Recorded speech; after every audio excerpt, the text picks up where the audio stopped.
If your parents only see you as a wallet, were they ever really your family? For the longest time, I believed that family meant love, support, and loyalty.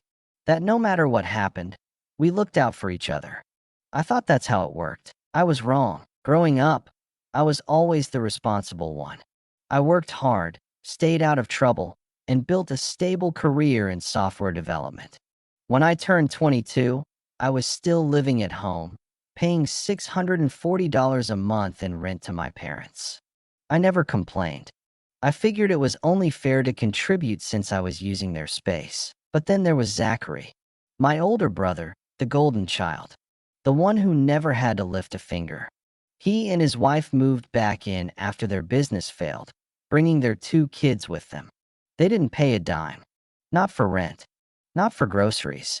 Nothing. One night, when I asked why I was the only one paying, my mom just sighed and said, "Zachary needs help. You don't have a wife or kids yet. You should be supporting your family." That was when I started to feel it, the slow, sinking realization that I wasn't their son. I was their paycheck. And then I heard the words that shattered everything. "Oliver has plenty of savings. He can help us." Like I was some sort of walking ATM. Like I existed solely to fund their mistakes. That was the moment I knew I was never really part of this family. This is a true story from r/true off my chest, where people share the painful realities of family, love, and betrayal. So, what would you do if your own parents treated you like a financial safety net? Let me know in the comments. And if you want more real stories like this, make sure to like, subscribe, and turn on notifications for Reddit True Vault, because some stories don't just deserve to be told, they deserve to be heard. I don't know when I stopped being a son and became a walking ATM instead. Maybe it was the first time my parents raised my rent. Maybe it was when they started calling my work a hobby. Or maybe, deep down, I had never really been part of the family to begin with. I grew up in a blue-collar household in Florida, where hard work meant getting your hands dirty. My dad, Henry, ran a small trucking business, a company he built from the ground up. My mom, Diana, handled the books. They worked brutal hours, 6 days a week, and they took pride in it. That was the problem, because if you weren't breaking your back for a paycheck, then to them, you weren't working at all. I was different. I had no interest in trucking, in long hours on the road, in sweating under the Florida sun. I had always been drawn to technology, to software, to the kind of work that didn't leave your body aching at the end of the day. So, at 24 years old, I worked as a remote software developer. I had a steady paycheck, a growing savings account, and a plan to start my own company one day. But to my parents, I was just some kid wasting time on a computer, and they made sure I never forgot it. At home, I wasn't treated like an independent adult. I was treated like an inconvenience, except when it came to money. $640 a month. That was what I had to pay them in rent. They said it was fair. After all, I was using their house, their utilities. Fine. I didn't mind contributing. I had no problem paying my share. But Zachary, he paid nothing. My 27-year-old brother, his wife, Sophia, and their 2 kids had moved back in over a year ago after their trucking business collapsed. They were living in my parents' house completely rent-free. No bills. No responsibilities. Nothing. And somehow, I was the only one expected to contribute. Every month, like clockwork, my mom would remind me, "Oliver, don't forget to send the money." But when it came to Zachary, silence. When I brought it up, she would just wave me off. Zachary is going through a hard time. Family helps family, right? But apparently, I was the only one expected to help. It wasn't just about the money. It was the way I was treated, the way I was always on the outside looking in. Zachary was everything my parents believed a son should be. He worked in trucking. He was married. He had kids. And me? I was just the weird younger brother who sat at a computer all day. My dad, especially, never missed a chance to remind me, "When are you going to get a real job, Oliver? You spend all day staring at that screen. That's not work." One day, You'll have to step up and do something useful. It didn't matter that my paycheck was more stable than his. It didn't matter that I had built a career for myself, that I was financially independent. It wasn't physical labor, so it didn't count. And Zachary, he ate it up. He'd smirk at me from across the dinner table and say, "How's life in the video game world, little bro?" Or, "Bet you couldn't last a day doing real work." Real work, like being a 30-year-old man freeloading off his parents with zero plans to change that. The worst part?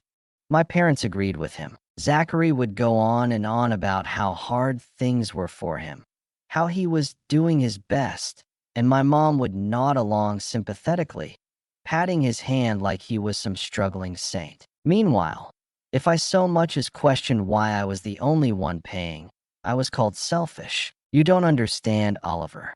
You don't have a wife or kids. You're not struggling, right?" Because not having a family meant I wasn't allowed to keep my own money. I started to feel like I wasn't even part of them anymore. Family dinners? They talked about trucking, about Zachary's future plans, about how things would get better for him. I sat there, silent, listening to them make excuses for him while treating me like a walking bank account. And then there was Sophia. She wasn't just freeloading. She acted like she owned the place. Dirty dishes piled up in the sink. Not her problem. Toys scattered across the living room. Not her problem. She'd leave laundry in the machine for hours, blocking everyone else from using it. And when I pointed it out, she just laughed. I was paying to live in a house where I had no space, no peace, no respect. And yet, when I even hinted at moving out, my mom lost it. "Why would you leave? This is your home, my home." How could it be my home when I felt like nothing but a paycheck to them? At some point, I stopped trying to explain myself. I stopped hoping things would change. I told myself it wasn't that bad, that I could deal with it. After all, wasn't that what family did? I ignored the comments. I swallowed the frustration. I paid my $640 a month. I told myself it wasn't that bad. Sure, I was paying more than my fair share. Sure, I was being treated like an outsider in my own home. Sure, my brother, who was older, married, and had kids, was living for free while I footed the bills. But wasn't that just how families worked? You helped each other. You took care of each other. Maybe I was overthinking it. Maybe I was just being selfish. Looking back, I don't know why I was surprised. Maybe a part of me still believed that if I kept my head down, worked hard, and didn't complain, things would eventually balance out. That if I kept proving my worth, they would see me as more than just a walking paycheck. But that illusion shattered the moment my mother knocked on my door one evening, her voice unusually soft. It wasn't the tone she usually used with me. It was the kind of voice that came before a request, the kind that masked something I wasn't going to like. She stepped inside my room, sitting on the edge of my bed like we were about to have a heartfelt conversation. But I knew better. She hadn't done this in years. The last time she had sat in my room like this, it was to remind me about chores I hadn't finished. So I braced myself. Then, she laid it out. They needed me to contribute more each month. Just a little extra, because Zachary and his family were staying with us, and expenses had gone up. Groceries, utilities, it all added up, and since I was working, it only made sense for me to help a little more. I felt my stomach tighten. I had been paying $640 a month since I was 18. I covered my share of rent and food, and I paid for my own phone, car, and insurance. I wasn't a kid freeloading off his parents. I was a working adult pulling my weight. Meanwhile, Zachary, the golden child, the one they never questioned, had been living here for months without paying a dime. His wife, Sophia, acted like she owned the place. Their kids tore through the house like a hurricane. And somehow, I was the one who needed to pay more. I asked how much. The number was another $200. "Just until Zachary got back on his feet," she said. "Just a little sacrifice for the family." I exhaled slowly, fingers tightening around the armrests of my chair. I could afford it. That wasn't the point. The point was the principle. "So, I asked the one question that had been eating at me since she started talking. How much was Zachary contributing? She hesitated, and that hesitation told me everything. She didn't answer directly. Instead, she reminded me that Zachary had a family to support, that I didn't, that I had savings. That family helps family. The words hit like a slap, because in this house, Zachary's struggles were real, but mine never were. He dropped out of college. He just wasn't meant for school. He blew his savings on a failed trucking business. At least he tried something that he moved back in after burning through all his money. Family helps family. Meanwhile, I worked my way through college, held down a job, and started saving for my future, and was still being asked to sacrifice for him. The worst part? She didn't even see the hypocrisy. She reached for my hand, but I pulled away. She said something about sacrifices, about how we all have to give up things for the people we love. I could barely process the words. The only person making any sacrifices in this family was me. For the first time, something in her expression shifted. Guilt, maybe. Or maybe just annoyance that I wasn't rolling over like I always did. She sighed and stood up, telling me to just think about it. Then she left, closing the door behind her, as if she hadn't just casually asked me to take on even more responsibility for a grown man who refused to grow up. I thought that was the worst of it. I was wrong. A week later, my dad called me into the garage. He was working under the hood of one of the delivery trucks, his sleeves rolled up, sweat beading at his temple.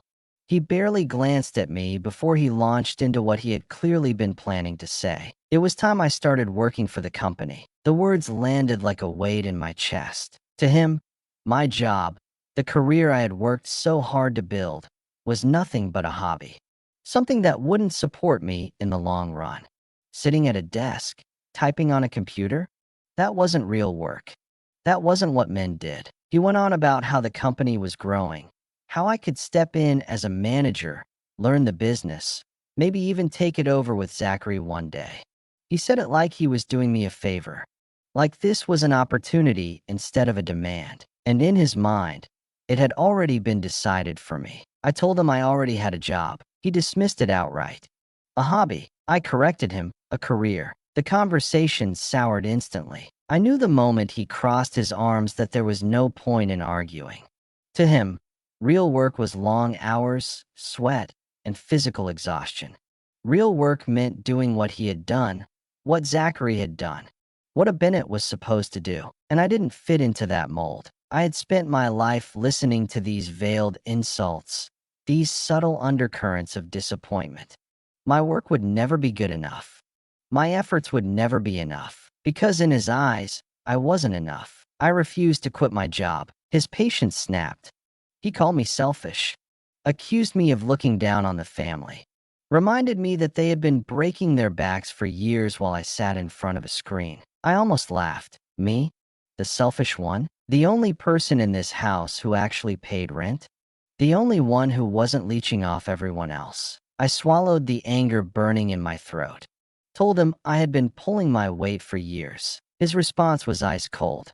Not in any way that matters. Something inside me cracked. I should have expected it. It was nothing new. And yet, it still stung. This confirmation that no matter what I did, I would never be enough for them. I turned and walked out of the garage before he could say another word. And for the first time, I started wondering if I even belonged here anymore. But sometimes, all it takes is one moment, one sentence, to make everything fall apart. I don't know what I was expecting. Maybe a breaking point doesn't come all at once. Maybe it builds, slowly, painfully, until one day, it snaps. That day started like any other. I had spent the morning finishing up a freelance project, headphones on, drowning in lines of code. The one thing that had kept me sane these past few months was the work. It was the only space where I wasn't constantly reminded of what I wasn't, what I would never be, to them. But hunger eventually pulled me downstairs. The moment I stepped into the hallway, I heard their voices, low, murmuring, coming from the kitchen. I don't usually stop to listen. What's the point? I already knew the script by heart. Zachary complaining. my mother comforting him. Some variation of he's trying his best or things will get better. Except this time, my name came up, and that's what made me pause. Zachary's voice carried a familiar mix of entitlement and irritation. But what he said next made my stomach turn. Oliver has plenty of savings. He can help us. I froze. A beat of silence. And then, my mother's voice. No hesitation. No second guessing. Just a quiet agreement. I don't remember breathing. It should have been a simple sentence. But it wasn't.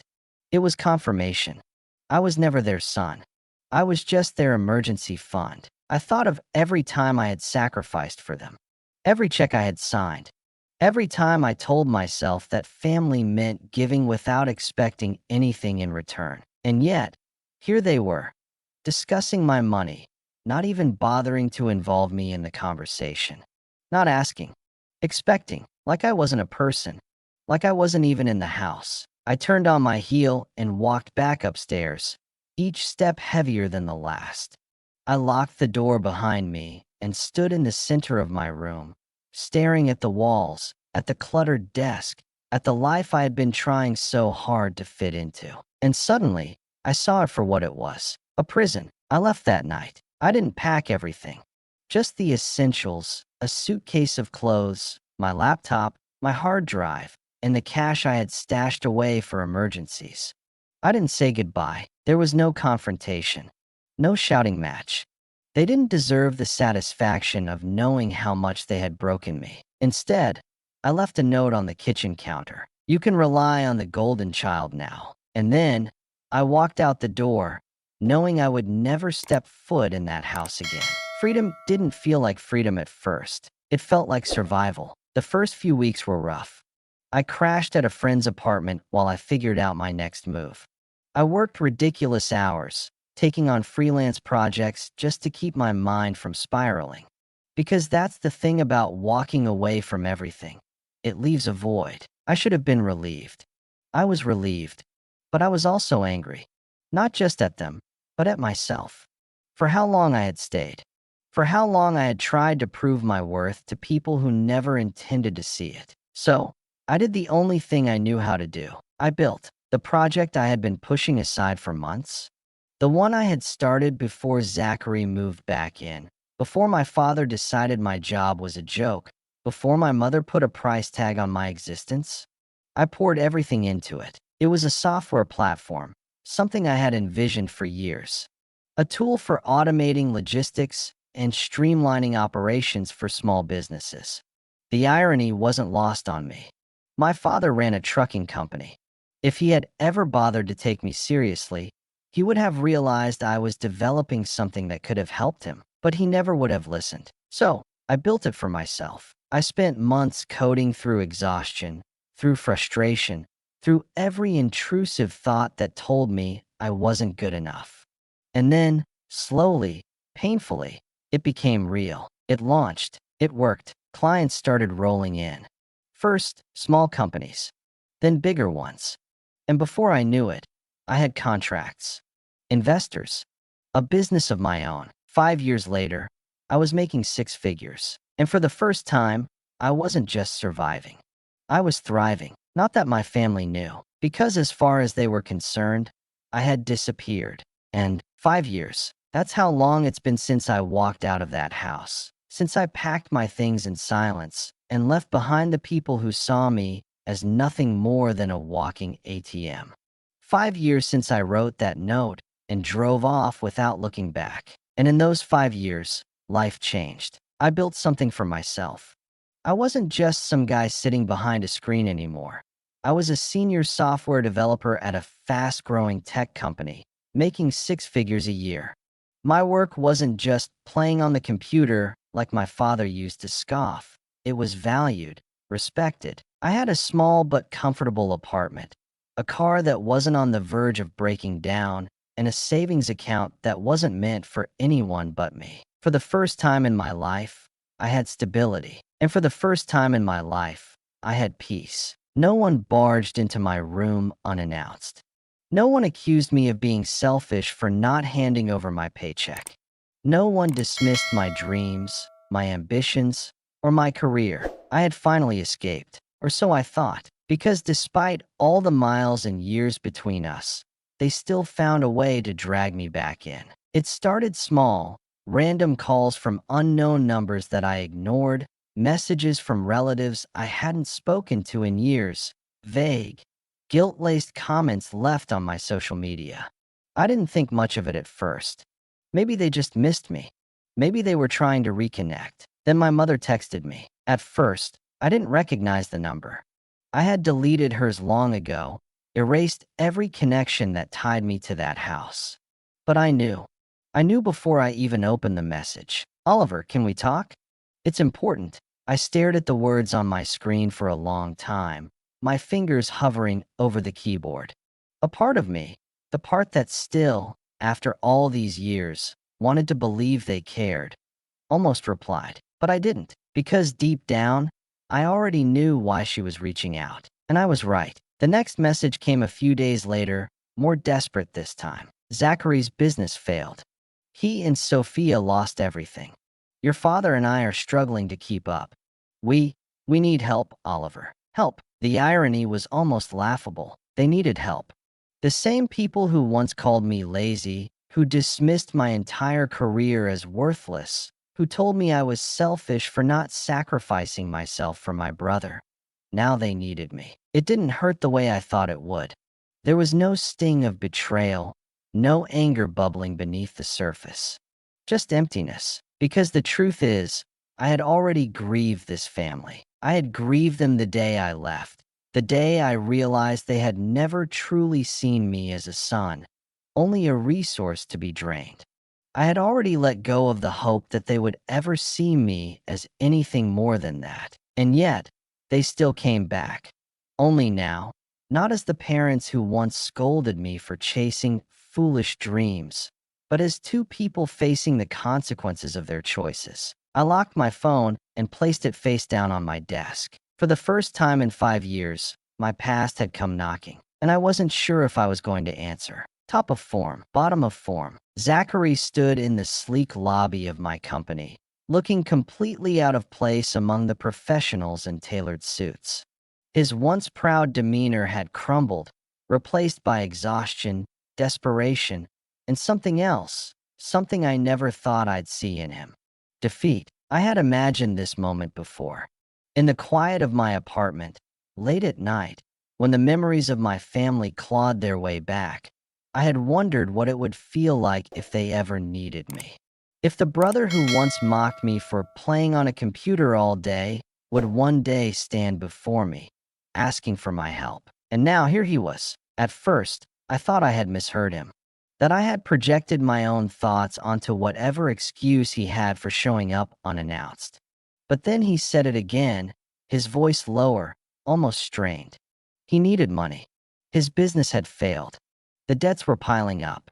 And our parents were drowning under the weight of it all. "You're my last hope, Oliver." The words should have meant something. Should have stung, or maybe even given me some sense of vindication. Instead, I felt nothing. I let the silence stretch between us, watching the cracks form in his expression. "Mom and Dad always put you first," I finally said, the words slipping out effortlessly. There was no anger, no bitterness, just fact. "So go ask them." Zachary flinched. A part of me thought he might lash out, that he'd revert back to the older brother I had always known, the one who scoffed at my career, who laughed when our father dismissed me, who never once spoke up when I was treated as nothing more than a financial crutch for the real heir of the Bennett family. But instead, he just stood there. For the first time in his life, Zachary didn't have a comeback. I didn't wait for him to find one. I turned, walking past the front desk toward the elevator, feeling his gaze burning into my back. The receptionist, a woman who had only ever known me as Oliver Bennett, CEO, looked between us with cautious curiosity. She had no idea that the man standing in front of her had once been the golden child of our family.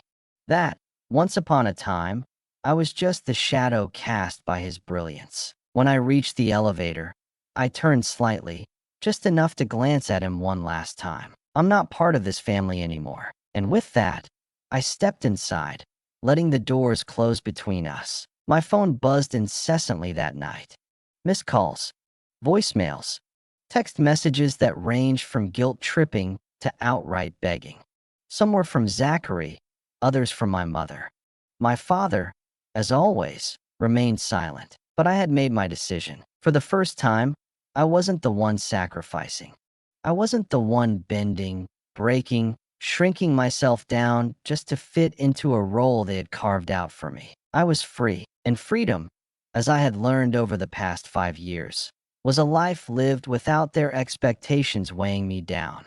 It was waking up in my own apartment, in a city of my choosing, with no one dictating how I should live or what I should do. It was running a company built from my own ambition, my own sleepless nights, my own relentless pursuit of something greater. It was sitting in an office that belonged to me, knowing that I had gotten here not because of my last name, not because of family connections, but because I had earned it. And as I sat there, staring out at the skyline that no longer felt out of reach, I realized something. I didn't regret walking away, not even for a second.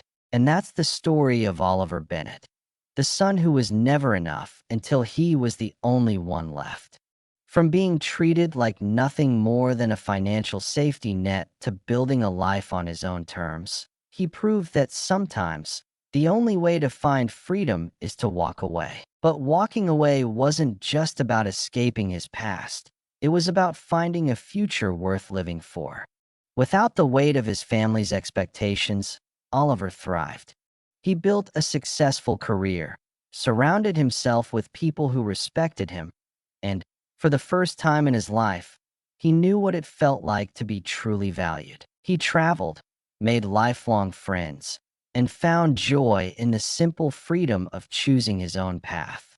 The love and support he had once begged for from his family, he no longer needed it, because he had found something better: peace. But this isn't just a story, it's real. This post was originally shared on our /True Off My Chest, where thousands of people open up about the harsh realities of family, love, and betrayal. And if there's one thing we can all learn from this, it's that not all families are built by blood. So, what would you do in Oliver's place? Would you have walked away or fought for a family that never saw your worth? Let us know in the comments below. And if you want more real stories like this, make sure to like, subscribe, and turn on notifications for Reddit True Vault. Because some stories don't just deserve to be told, they deserve to be heard.